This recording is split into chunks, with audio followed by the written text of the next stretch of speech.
I loved the kids down the front so much. We're going to have a double up day.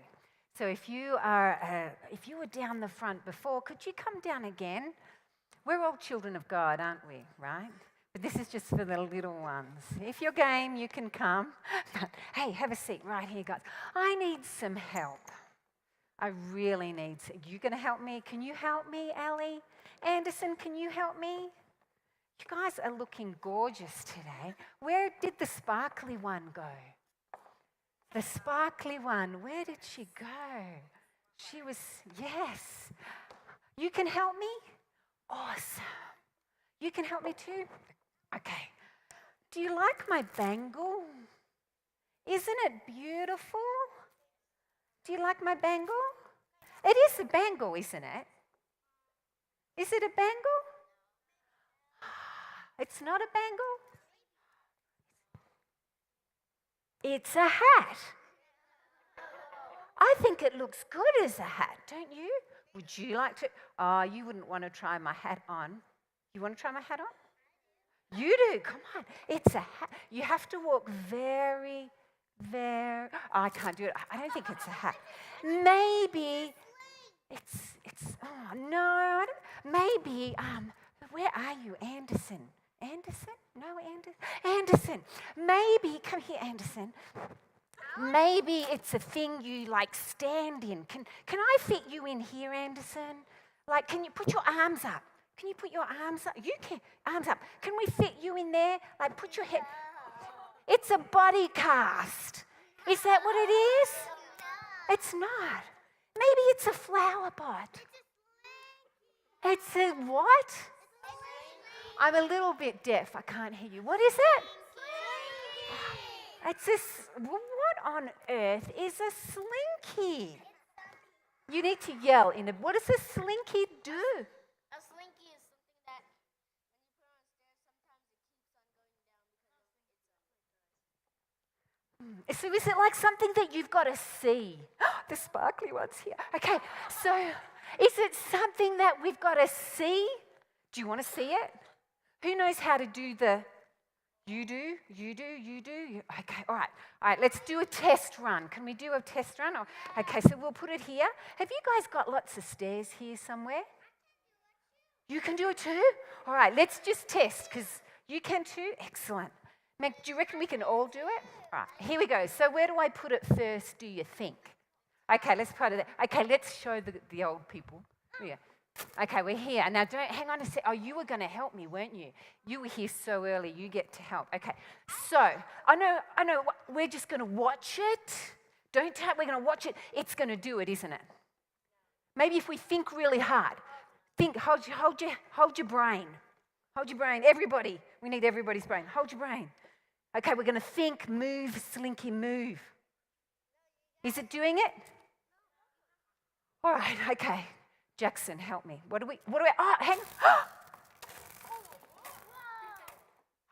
Oh, it didn't get stuck. Oh, it's going. Okay. So help me. What actually happened? Oh, hang on. What did you do? The very top one. What did you do? The top one goes up, then it goes where? Where does it go? Down. And then that one goes down. So for this to work, kids, oh, hang on, out of control. This is my life. Okay, so for this to work, hang on, you guys are like, you are ready to go. Old people always want to talk. Are you ready? So this is how it goes. Watch. This one, what if this one goes, no, I like it on the top. I don't want to go down. Is the slinky going to work? Sparkly one. Do you want to turn? Oh, okay. Are we okay? Are you ready to go? There it goes. And again. Ah, man. What do we need for it to keep going? What do we need for it to work more? Or what do you think, rather than narrower stairs, what else, yeah? Have you got more stairs here? No. You do? Okay. Kids, thank you so much for helping me. I want to find, is there somewhere here that there's heaps more stairs? Yeah, over there. Where are they, Jackson? Where are the more stairs? Down the back. Okay. After church, after kids, I want to meet you guys on the stairs for slinky time, okay? All right, I will meet you there. Slinky time after kids. Thank you for helping me, because this was a really uncomfortable hat. Thank you. Can you look after that for me? Thank you. Hallie, where's Mummy? She is like, I can keep this one. I would like to. On that note, Rod and I are about to be grandparents. We are very, very excited. Yes, finally, all of our friends are grandparents. And they have been like, this year, Zan, this year you're going to be a grandparent. And I've been like, there are so many kids at church, I can just practice on everybody else's. And it has been a hoot. I have loved it. I want to, at this moment, say thank you for looking after our son, Nathan. He just really enjoyed his time here with you. And I'm sure he's back in San Francisco now, and I'm sure that, I'm hoping he gets over here in some of that 5 months that he's here for. I'm hoping he's not going to stay here permanently. But keep him away from Jay. All right, do that for me. All right. Okay. So we are like super excited to be here. Our favourite people worship here, and it is really lovely to see where you live. We have been. I wanted to come here straight after one project in San Diego, but Rod had booked a trip, and I was like, and then when I knew Nathan was coming, I was like, I really want to go to Boulder. And then Jay said, come, and I was like, yay. And then he said, speak, and I went, really? Okay. So we had the never-ending journey to get here. We absolutely, totally pumped to get here, but it... Don't feel bad for us because we got upgraded. It was lovely, that 13-hour flight from Sydney to San Francisco. It was not so bad. It was good. We get off the plane and Rod said, we've got a 3-hour layover. We can go to the lounge. Let's have a shower. Then we'll get on our plane. We were checking in on those things. And it said that we could go on an earlier plane. And I'm like, yeah, let's go. I was really keen to get here. And it was going to cost more. And Rod's like, no, let's just catch the plane that we're going to catch. I'm like, okay, let's go hang out in the lounge. We did. And eventually we get on our plane. And I was so tired. I had gone to sleep. The elderly lady I was sitting next to and we were out. And you get the sense the plane is taking off, the engines are ramping up and it's going, you're off. And then all of a sudden, if they had I don't know if they have brakes on planes for your feet, but it was like someone slammed on the brakes, the screeching noise. And I braced for collision, as you do if you've had a car accident, and waited for something to hit us. If something didn't hit us, a light came on the plane and they unloaded everyone off and said, we'll get back to you in an hour. I think it was 12 hours later, we got back on the plane. This time the plane that had been packed was empty, except for a few of us.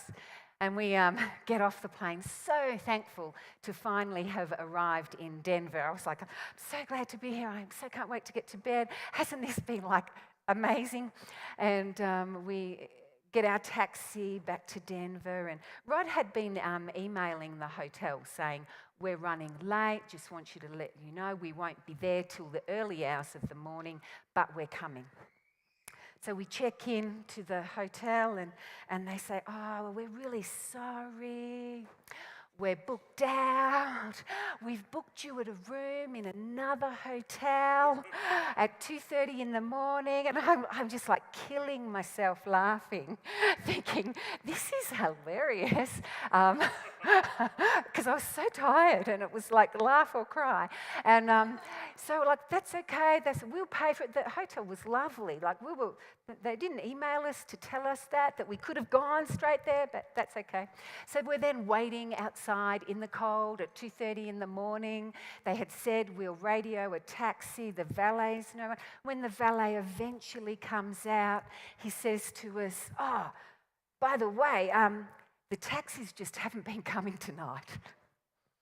So if you want to walk, the hotel's 3 blocks that way. I was so thankful that we'd just bought carry-on luggage. So Rod's like, is it safe for us to walk that far at now close to 3 o'clock in the morning? And so off we went, and I was so thankful to finally get into our bed. So if I don't make much sense today, blame Jay, he asked me to speak. So we are super excited to be here. But in that time of travelling, of stopover, of delay, of stress, we got to view how people travel. They were all desperately wanting to get to their destinations. A lot of them, their destination has been their children's or their grandchildren's graduation this weekend here in Denver. But we got to view how they were desperate to get to their destination. For today, I want you to think of your destination, the place where you want to end up as your inheritance. Something that you are wanting the most at the end. And I want you to think of legacy as how you actually get there, the how you are doing it. Now, in the airport, we got to see lots of different legacies. The old lady that I was sitting next to on the plane, she came from Cedar Rapids. She was as cool as, it was like she'd seen everything. And she was like so relaxed. She was like, oh, well, it looks like I'll be stopping over tonight. She was just so relaxed, nothing fazed her. The lady behind us, the minute the brakes started to screech, she became hysterical. I can only imagine what past traumas brought on this response of her crying and just this sobbing on that instant that just seemed to go on until the plane stopped and there was no impact. I just kept thinking, oh my Lord, what story does she have to have caused that scare so much? When we got off the plane, there were people that were like, the sort that they just start bagging out the airlines. And they know that they travel on that airline all the time. They use that airline all the time. But the minute something went wrong, it was, oh man, bagging out. And really funny. Some of it was hilarious. But they just kept bagging out that airline. There were the other lots that this lot really interested me. I kept going why? Why are they doing it? We don't have this in Australia, so it was fascinating me even more. They have line 1, 2, 3, 4, and 5, and you line up in your group. So everybody's getting off the plane that has just broken down, and they went back and they stood in their line. Forever. They stood there like this, looking at the door, at the gate, and at the gate, then at the desk. At the gate, and at the desk. And I was like, how long are they going to stand there? Seriously, they were there forever. I kept saying to Rod, why are they standing there? Because the plane's not going anywhere. We kept getting emails from United saying, this is what's happening, da, da, da. And I'm like, are they not getting the emails? They must not be connected to get the emails. And they were there for hours.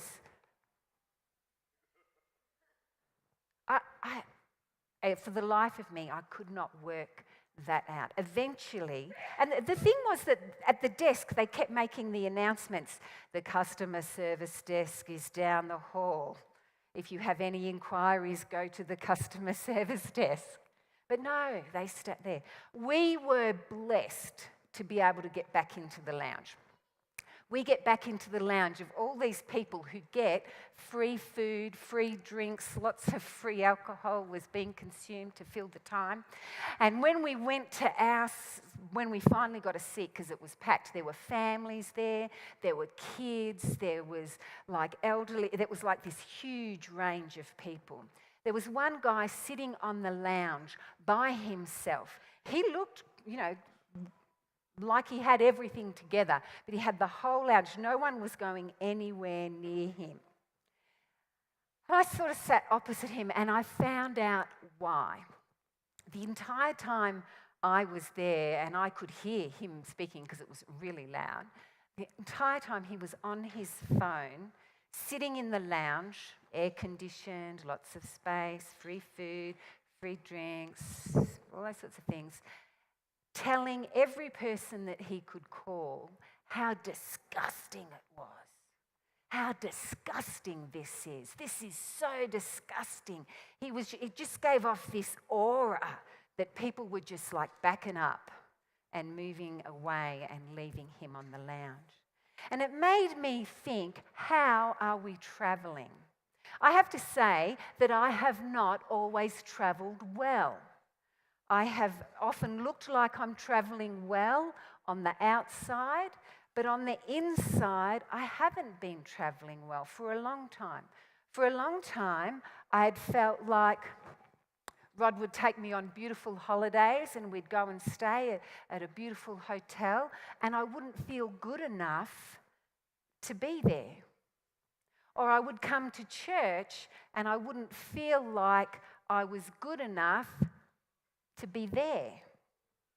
And I would be doing my mum's stuff and I wouldn't feel good enough.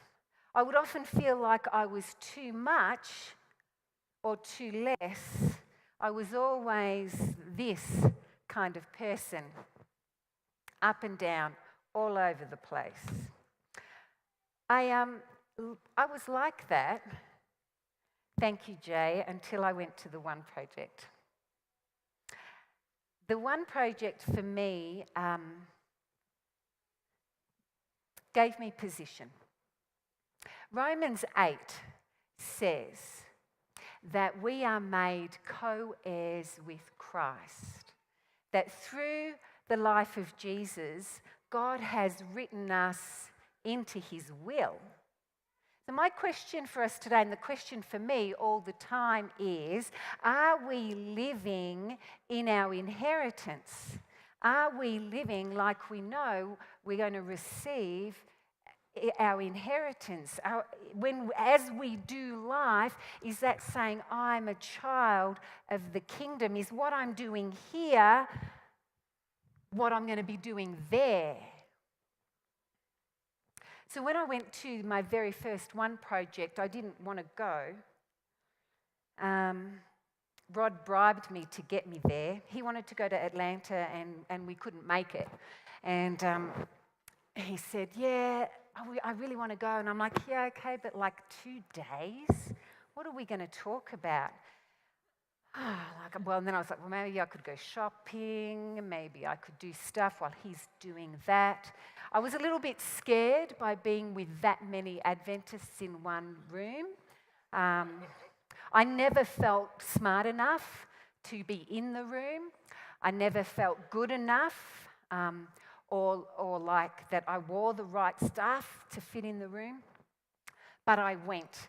And up on those escalators, up on the way to that ballroom, I don't know if any of you have been, but I nearly chickened out and went shopping because we were in the middle of the shopping district. But someone had said to me, you will meet Jesus there.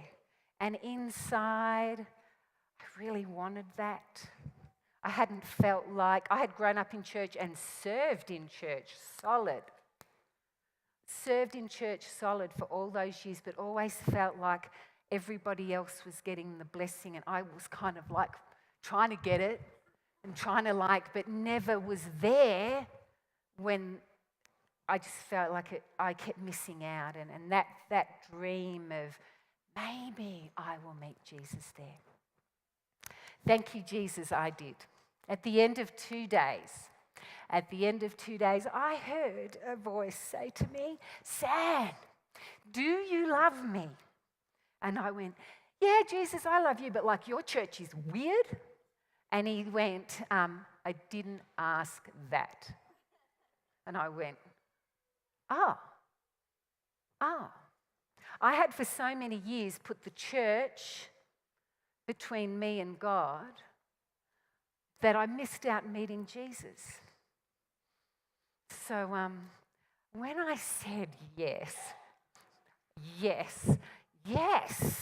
I love you, Jesus, back, that changed how I did everything, changed everything for me. I told you that Rob bribed me to get to One Project. He had said, "If you come to One Project, I'll take you to Tahiti afterwards." And we had left it that late that it wasn't just like average Tahiti, it was like 5-star Tahiti. And I had told all my friends, "I'm going 5-star Tahiti." Awesome. It was so good. Beautiful cabin. We had our own, what was butler? Yeah, he was amazing. It was laid on and it was the best. And we get back to Sydney and all my friends are going "So, how was the cruise? How was Tahiti?" I'm like, "Forget Tahiti. I went to One Project. It was awesome. It changed my life. I might have been first class here, but man, I am first class in Jesus' name." So my question today for you again is, how are you traveling? Can I suggest to you today that when you travel with Jesus, you are positioned permanently in first class? First class is living in love. So here are Zan's tips for traveling with Jesus. My first one is position yourself in love. So I told this story in San Diego, so apologies to those people who were there, but you didn't hear all of it. And it's important that you hear the precursor to why I believe monsters lived in the floor underneath my bed. So as a little girl, I was terrified of the floor between the door and my bed. Don't get scared, kids. This is okay. It's a good story, all right? My mum used to go out every Thursday night. It was the only night my dad was home. He had to be there to babysit us. So Dad would put us to bed early so he could stay up late and watch the scary movie. Back in the day, black and white, very scary. And what he didn't know, because Dad didn't pay attention, was that when I snuck out of my bed and sat in my doorway, I could watch what he was watching. Now, unbeknownst to him, I was watching the same black and white movie, one of those ones that has the scary music and the shadows. It's not like it is these days, but it was just implied scary and violence. And in this particular movie, the floor opened and scary things were in the floor. So then I got that I kept looking and my floor was the same floor as what was in the movies, that black and white check vinyl that they used to have back in the 60s. So I would run and leap to my bed from the doorway, because what if the monsters come out of the floor and drag me down? And I was only little, and so I would leap as far as I could to jump onto my bed. One night I woke up in the middle of the night, absolutely "Oh my, the monsters have eaten my bed." There was no bed from my legs down. It was gone. The monsters must have eaten it. I was just holding my legs out in the cold, terrified, thinking if I move, the monsters are going to eat my legs and I'm not going to have any legs left. I stayed like that for ages. I was curled up sort of this part with thinking, don't move your legs, you might wake them up, until eventually I thought, I can't do this. I didn't have that strong tummy muscles. I'm moving, and then I'm like, oh my gosh, my bed is really wide.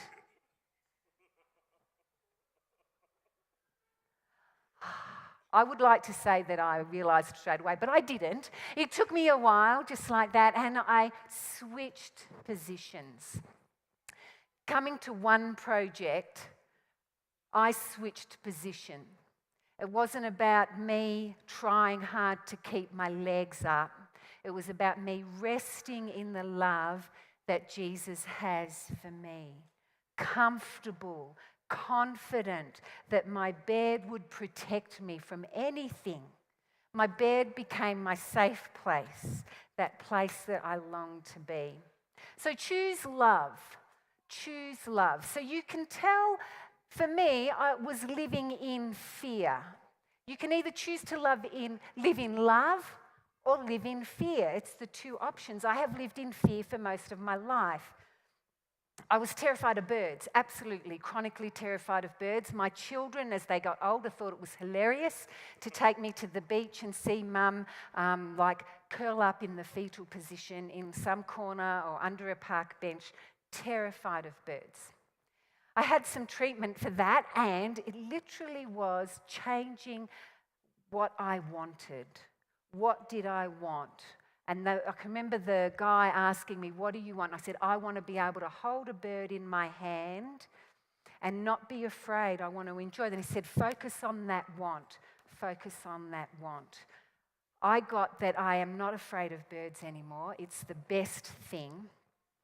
But I needed to tell you that part of the story to tell you this. More than birds, I get scared of people. A fear of not fitting in, of not belonging, of people not liking me. That fear would cripple me and I would move away from life because I felt like, too scared. And I was asked to speak at a women's event, and it was what known to be a conservative women's event. And I have never been put in that category, and so I was scared because I hadn't been there and I didn't know how to do that, and I started to live in fear again, just afraid. So I started thinking about, oh my gosh, what am I going to wear? I had like 5 outfits ready that I wasn't happy with either of them. I was like anxious and stressed and saying, I don't really want to do this. I don't really want to talk to these people. This is really not me. This is not who I am. But I had agreed to do it. And so I was like, I've agreed to do it. I've got to do it. I've got to follow through. Plus, it's talking about Jesus and how he has filled my life. The morning of the talk, the morning that talk happened, we have lived in the same house for 22 years now. We have a bench out our kitchen window that's like this. We have lived there for 22 years and never has a bird sat on our windowsill ever. I was up really early because I couldn't sleep, and I'm out there on the bench, anxious, stressed, fearful, and a kookaburra lands on our windowsill. Not only does it land, which it's never done before. Kookaburras don't do this. It's not an Australian thing. It landed on the windowsill and I'm looking at it, like I'm here and it's there and I'm looking at it going, what are you doing? Why are you there? And then I'm like, the fact that I was thinking, I am so thankful I'm not afraid. And I began to think how thankful I was in Jesus' name that I didn't live in fear anymore. And I opened the window to this wild bird and put some meat out on the windowsill. And the bird didn't fly away. It just sat there looking at me. And I went, I get it. I get it. I'm not to just live in love. I'm to choose to wear it. Colossians, I think it's going to come up. There's a verse in Colossians, I wrote it to put on my bedroom wall, on the mirror, to say, choose love. Dress in the wardrobe God picked out for you. So choose to live in love and then just choose to wear it. Don't just go, yeah, I'm here. Choose to wear it. Choose to put it on in everything that you do. as always, I talk way too much. So that's one, passionate, position yourself in love. Two is power up on his promises. So the first one, remember, position in love. The second one, power up on his promises. There was, actually, I'm going to, no, I won't. Very quickly, another story from San Diego. And this one I just cried when I heard this story about a young girl. There is a thing in Australia called AMP Camp, run by amputees, for teenagers who are amputees. This young girl was a double amputee. She'd had her legs taken out by a train, double amputees from the knees down. When she came to AMP Camp, she couldn't run around. She didn't take part in activities because it hurt. It was painful. She couldn't move around and she kept falling over. There was a prosthesis person there at the camp, and he noticed what she was going through. Her counsellor was also a double amputee as well. So the prosthesis sat them down and said, hey, let's try this. He took the legs off the counsellor and put them on the young girl. It seemed that her feet were not big enough. But when she put his feet on, they were big enough. She was able to dance and run around and have like this awesome time. Sometimes our feet aren't big enough.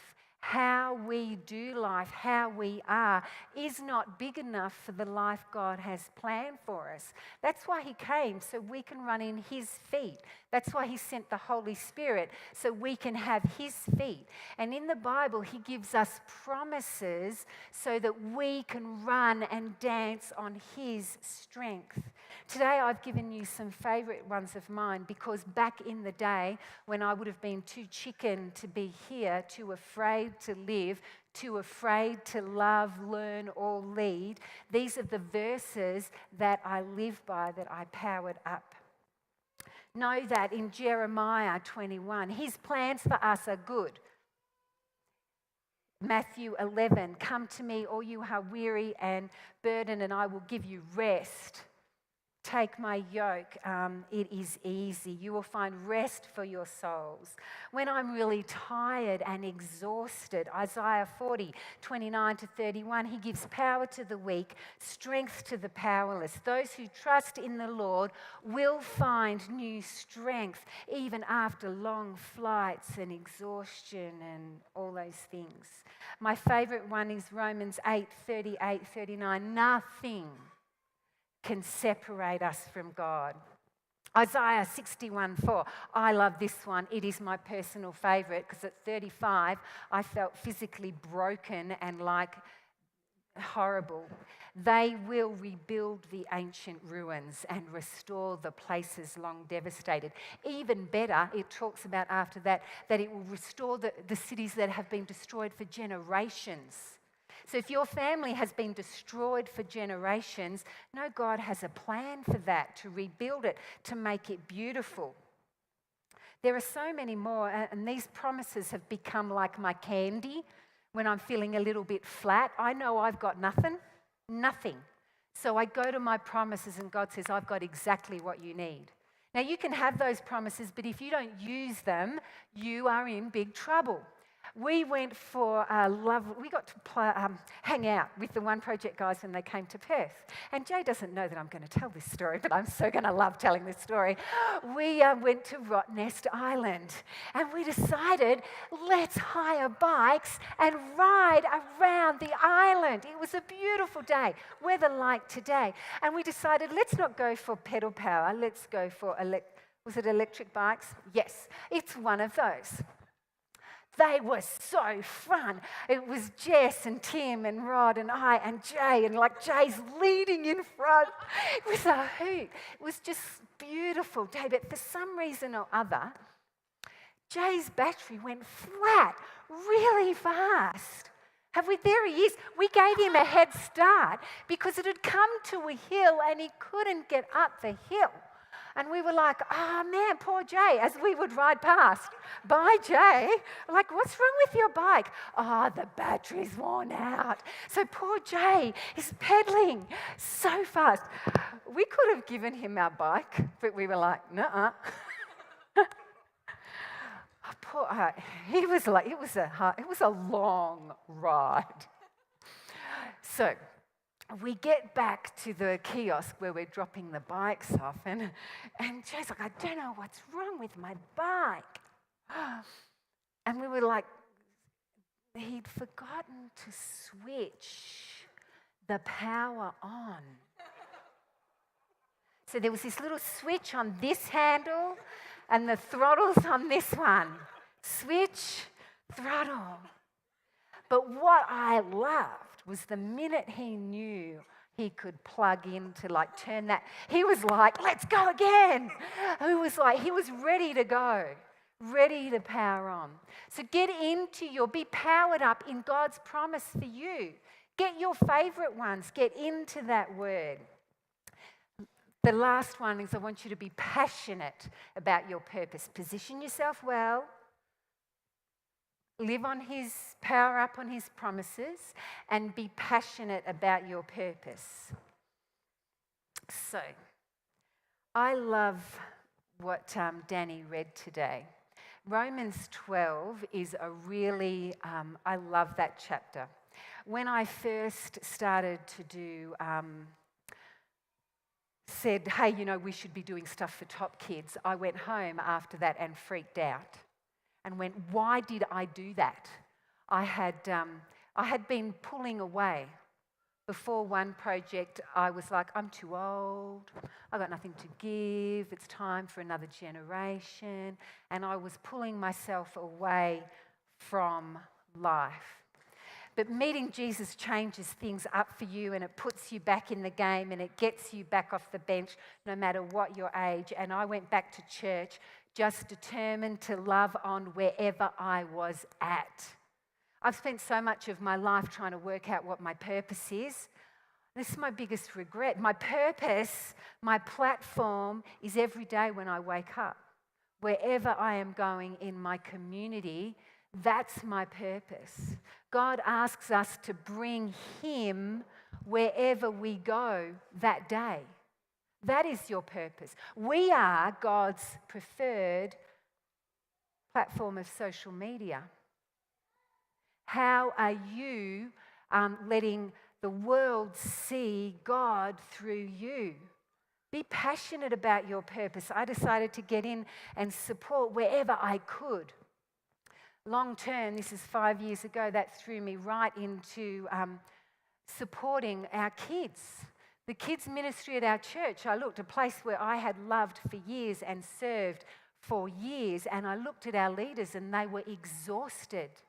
And I thought to myself, what can I do to come around and help them? So I offered. I said, what do you need? Do you need pack-up person? Do you need clean-up person? When they go, no, it's okay, I would wait and watch and see that they needed help carrying things. They needed somebody to clean up. Be passionate about your purpose. There's, did we get the photo of Zara and, no, sorry. In our Newcastle, each one that we do with Top Kids, I'm always positioning myself and going, Lord, what do you want me to tell the kids? What are you wanting to say? And in Newcastle, at Avondale, one project, we had one of our elderly ladies, Evelyn. She's one of our oldest ladies that came along, and our youngest, Zara. So for that one, I looked at that and we framed that picture. We're never too young or too old to be part of the conversation. God is not an ageist. And if we are having a conversation that leaves somebody out, that excludes somebody, then maybe that conversation shouldn't continue. If you're having a private conversation, that's another thing. But big group, I believe Jesus got crucified like this for a reason. Open arms. Open arms. So it's a big It's a big space. So whatever we're doing, whatever your whatever you think your purpose is, just wait and listen for God to speak into your life. If for me, it's that thing where I go, oh, somebody should do that, and then I'm like, oh, hello, you're telling me to do that. Okay. Oh, Ellie, where did you go? Ellie has my slinky. Is Ellie gone? Ellie, can I have my slinky back, darling? I bought this slinky ages ago. Often I see something and I'm like, man, that's telling me something, but I don't know what it is. And it takes me a little while to figure it out. Oh, thanks, Anderson. Here we go. I love that you come as a package, you two. Jesus came and became less. He made himself less so we could be more. Sometimes this is where we want to be. But the Bible tells us that the first shall be last and the last shall be first. And if you're okay with being last like Jesus was, being less, when we put ourselves less than somebody else, when we make ourselves less so that someone else can be more, that's love in motion. And I want to tell you that for the last 5 years, I've had the best time. I have loved every minute. I'm excited to get old. I just love my life. And I pray that for you. I pray that here at Boulder, that if you see someone, that together, that you will make yourself less so your community can be more, and that you can move towards our final destination in a way that shows who we're traveling with.